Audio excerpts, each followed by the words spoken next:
श्री विश्वनाथ अष्टकम्। गंगातरंग रमणीय जटाकलापम् गौरी निरंतर विभूषित वाम भागम्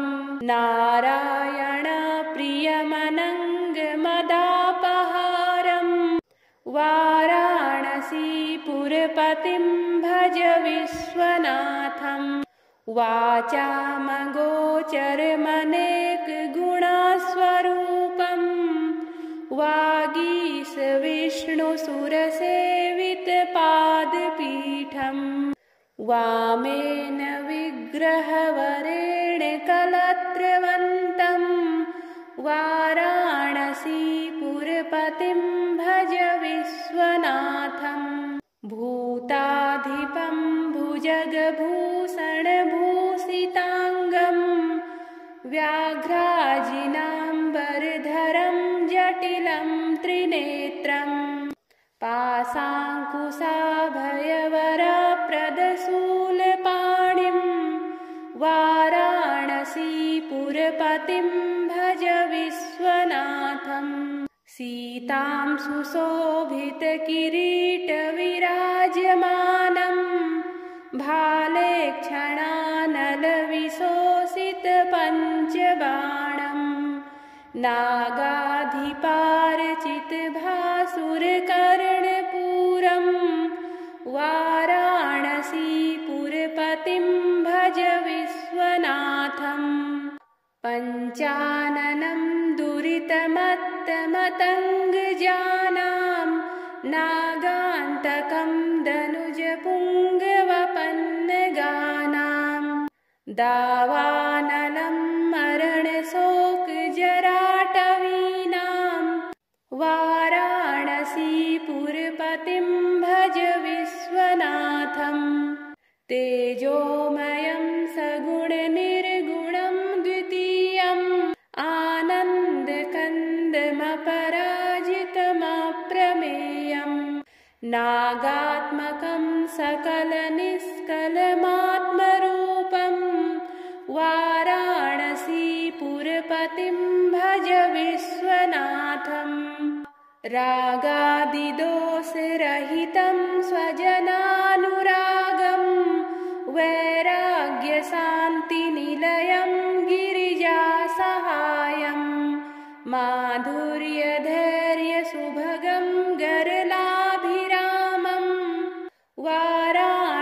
वाराणसीपुरपतिं भज विश्वनाथम् आसां विहाय परिहृत्य परस्य निन्दां पापेरतिं च सुनिवार्य मनः समाधौ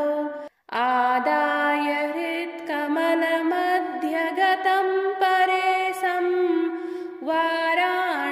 वाराणसीपुरपतिं भज विश्वनाथम् वाराणसीपुरपतेः स्तवनं शिवस्य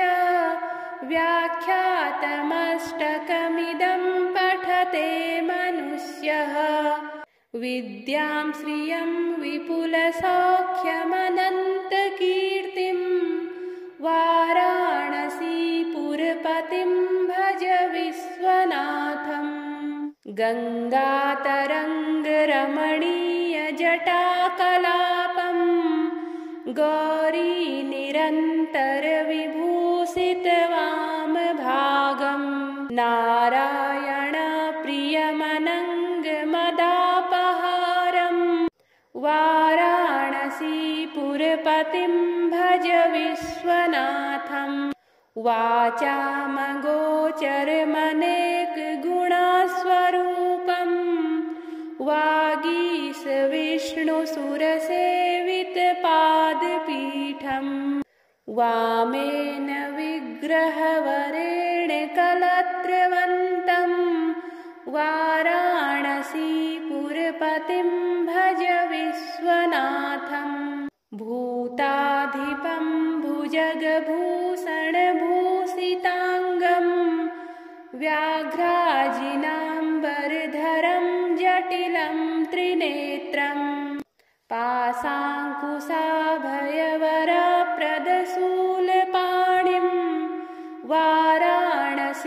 पुरपतिं भज विश्वनाथम्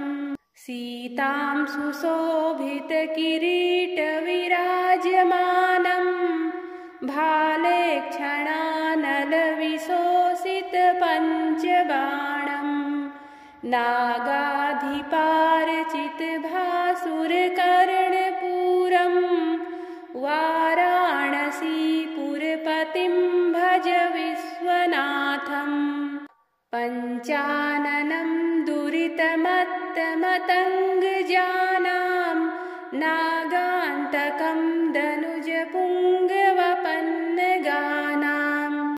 दावानलं मरणशोकजराटवीनां वाराणसीपुरपतिं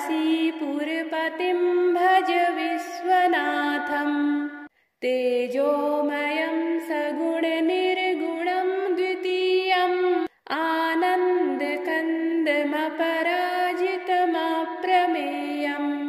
नागात्मकं सकलनिष्कलमात्मरूपं वाराणसीपुरपतिं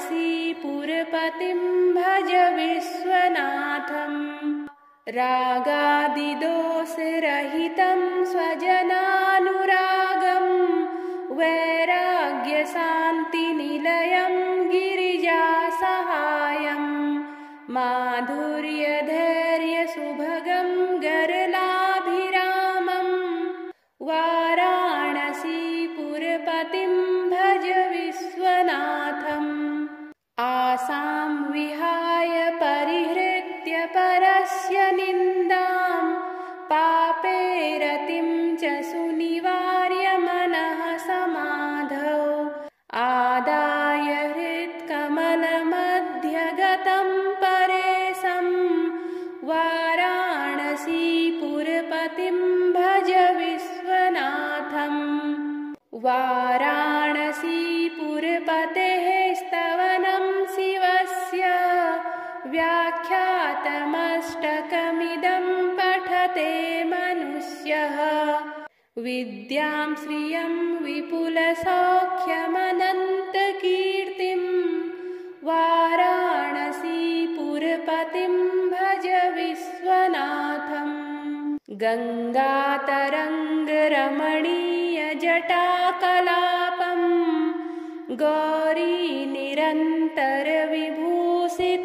गौरीनिरन्तरविभूषितवामभागं नारायणप्रियमनङ्गमदापहारं वाराणसीपुरपतिं भज विश्वनाथम् वाचामगोचरमनेकगुणस्वरूपं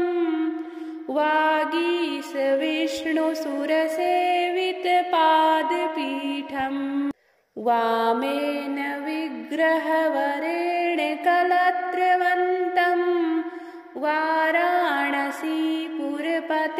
भज विश्वनाथम् भूताधिपं भुजगभूषणभूषिताङ्गं व्याघ्राजिनाम्बरधरं जटिलं त्रिनेत्रं पाशाङ्कुशाभयवरप्रदशूलपाणिं वाराणसीपुरपतिं भज विश्वनाथम्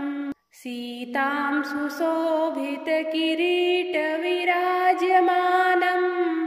भाले क्षणानलविशोषितपञ्चबाणं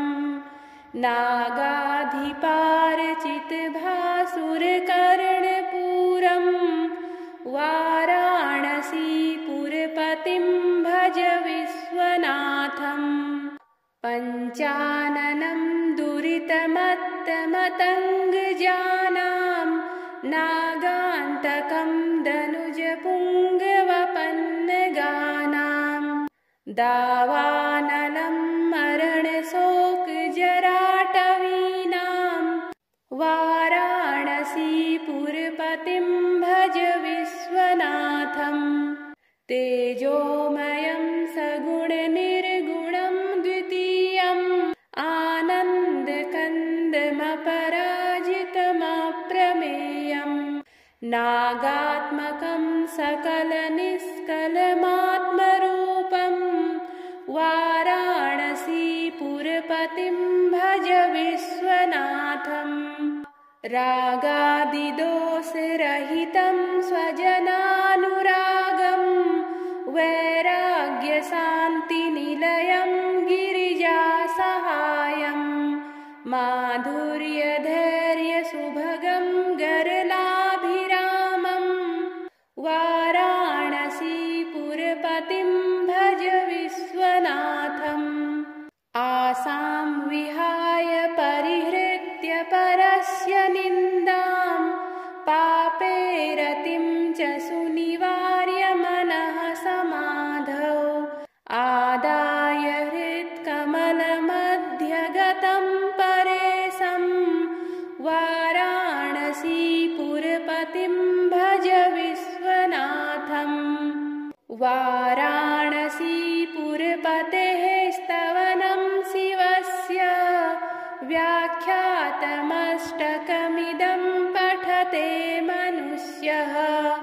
विद्यां श्रियं विपुलसौख्यमनन्तकीर्तिं वाराणसीपुरपतिं भज विश्वनाथम् गङ्गातरङ्गरमणीयजटाकलापं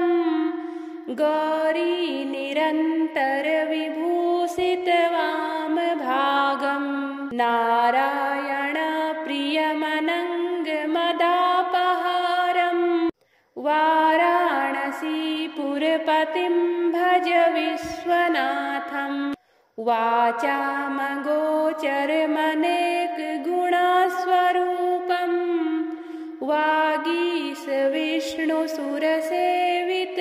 वागीशविष्णुसुरसेवितपादपीठं वामेन विग्रहवरेण कलत्रवन्तं वाराणसीपुरपतिं भज विश्वनाथम् भूताधिपं भुजगभूषणभूषिताङ्गं व्याघ्राजिनाम्बरधरं जटिलं त्रिनेत्रं पाशाङ्कुशाभयवरप्रदशूलपाणिं वाराणसीपुरपतिं भज विश्वनाथम् सीतां सुशोभितकिरीटविराजमानं भाले क्षणानलविशोषितपञ्चबाणं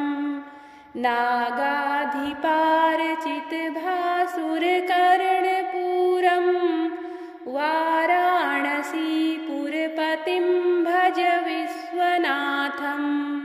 पञ्चाननं दुरितमत्तमतङ्गजानां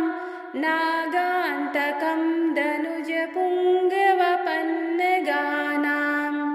दावानलं मरणशोकजराटवीनां वाराणसीपुरपतिं भज विश्वनाथम् तेजोमयं सगुणनिर्गुणं द्वितीयम् आनन्दकन्दमपराजितमप्रमेयं नागात्मकं सकलनिष्कलमात्मरूपं वाराणसीपुरपतिं भज विश्वनाथम् रागादिदोषरहितं स्वजनानुरागं वैराग्यशान्तिनिलयं गिरिजासहायं माधुर्यधैर्यसुभगं गरलाभिरामं वाराणसीपुरपतिं भज विश्वनाथम्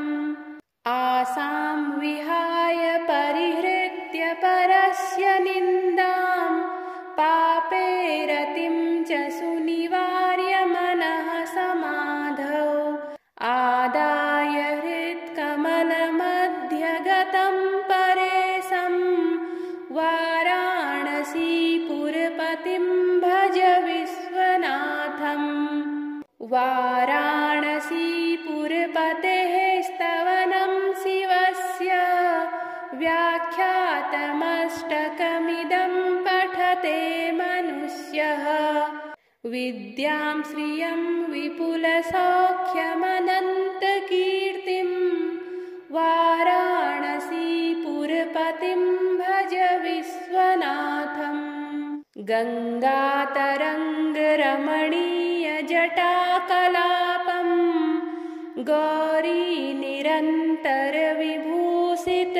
गौरीनिरन्तरविभूषितवामभागं नारायणप्रियमनङ्गमदापहारं वाराणसीपुरपतिं भज विश्वनाथम् वाचामगोचरमनेकगुणस्वरूपं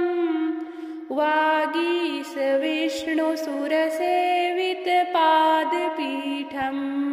वामेन विग्रहवरेण कलत्रवन्तं वाराणसीपुरपतिं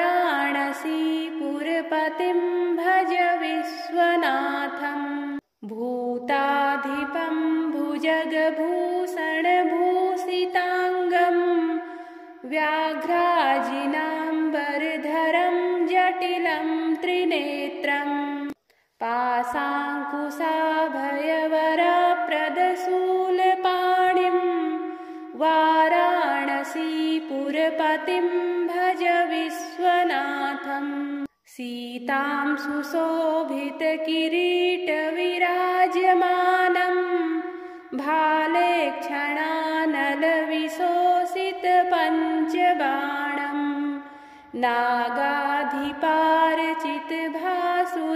नागाधिपार्चितभासुरकर्णपूरं वाराणसीपुरपतिं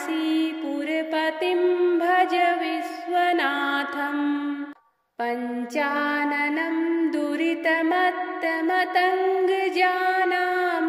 नागान्तकं दनुजपुङ्गवपन्नगानां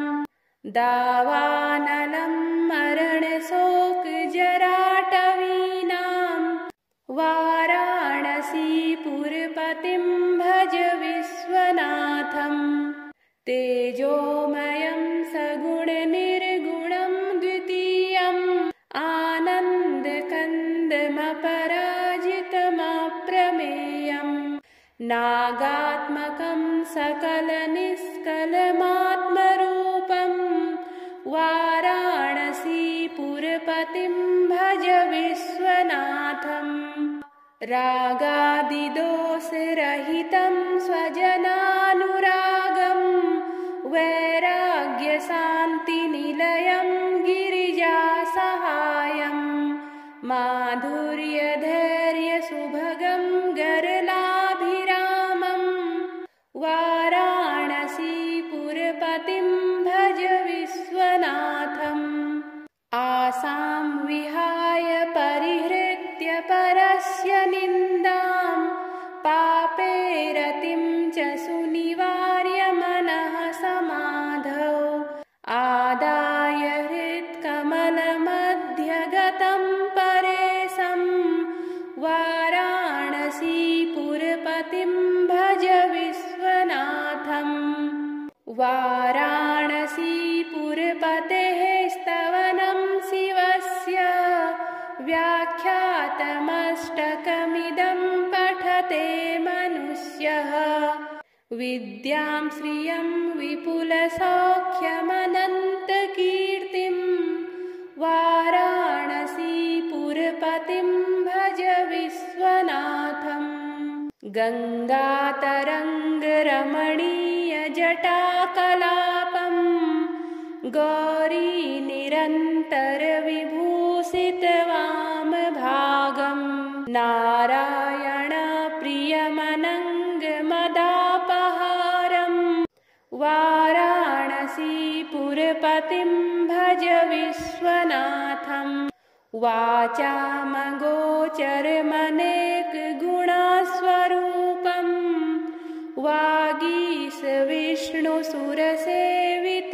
वागीशविष्णुसुरसेवितपादपीठं वामेन विग्रहवरेण कलत्रवन्तं वाराणसीपुरपतिं भज विश्वनाथम् भूताधिपं भुजगभूषणभूषिताङ्गं व्याघ्राजिनाम्बरधरं जटिलं त्रिनेत्रम् पाशाङ्कुशाभयवरप्रदशूलपाणिं वाराणसीपुरपतिं भज विश्वनाथम् सीतां सुशोभितकिरीटविराजमानं भाले क्षणानलविशोषितपञ्चबाणं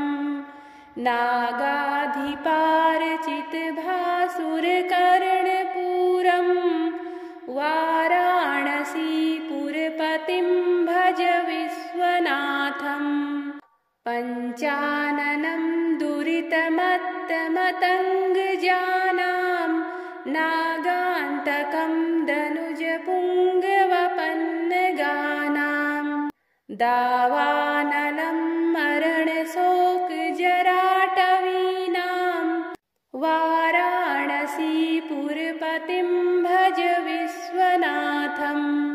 तेजोमयं सगुणनिर्गुणं द्वितीयम्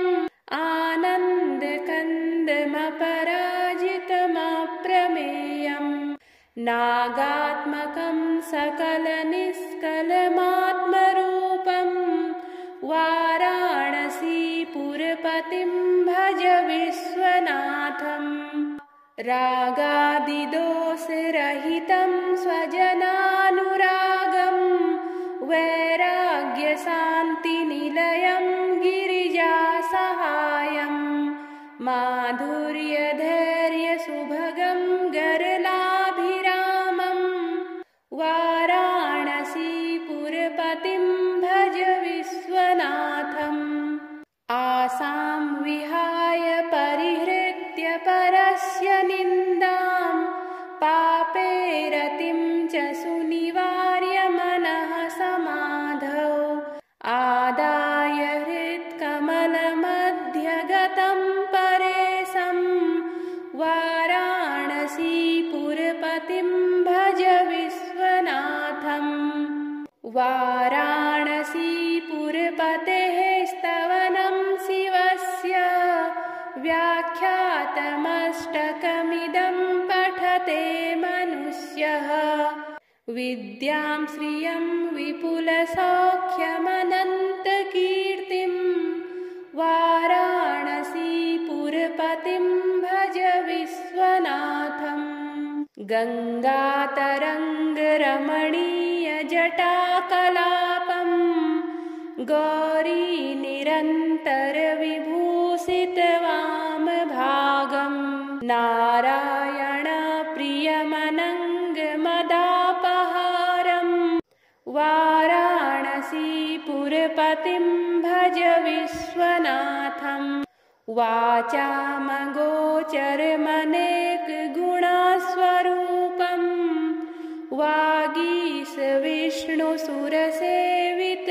वागीशविष्णुसुरसेवितपादपीठं वामेन विग्रहवरेण कलत्रवन्तं वाराणसीपुरपतिं भज विश्वनाथम् भूताधिपं भुजगभूषणभूषिताङ्गं व्याघ्राजिनाम्बरधरं जटिलं त्रिनेत्रं पाशाङ्कुशाभयवरप्रदशूलपाणिं वाराणसीपुरपतिं भज विश्वनाथम् सीतां सुशोभितकिरीटविराजमानं भाले क्षणानलविशोषितपञ्चबाणं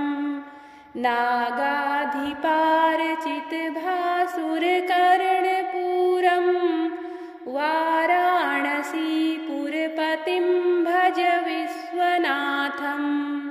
पञ्चाननं दुरितमत्तमतङ्गजानां नागान्तकं दनुजपुङ्गवपन्नगानां दावानलं मरणशोकजराटवीनां वाराणसीपुरपतिं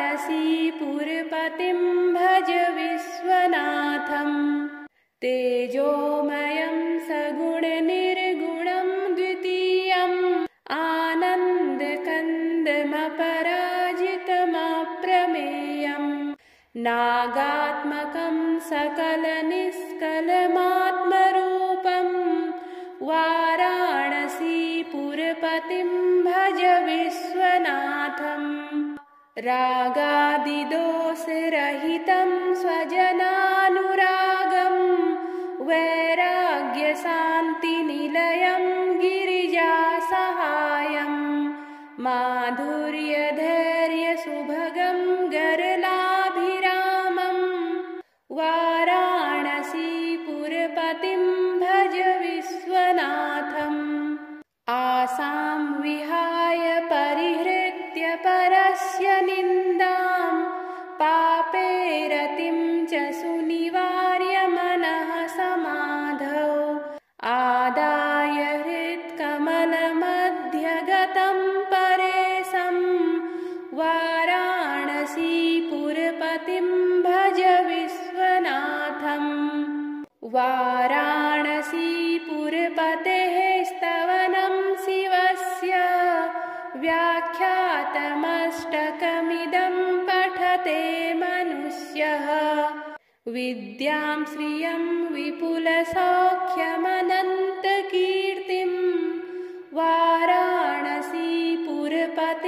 भज विश्वनाथम् श्रीविश्वनाथ अष्टकं सम्पूर्णम्।